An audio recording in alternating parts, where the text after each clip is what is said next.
হয়ে গেছে। এখন আমি এই যে গোস্তগুলো দিয়ে দিতেছি।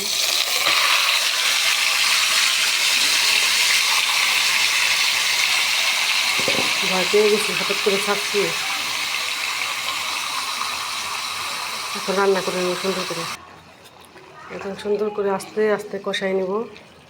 কোনো পেঁয়াজ ভাজি নেই, শুধু তেলটা গরম করে ছেড়ে দিছি, যেহেতু সম্পূর্ণ সব মশলা দেওয়া এটার ভিতরে। এখন আস্তে আস্তে কষাবো আর রান্না করব।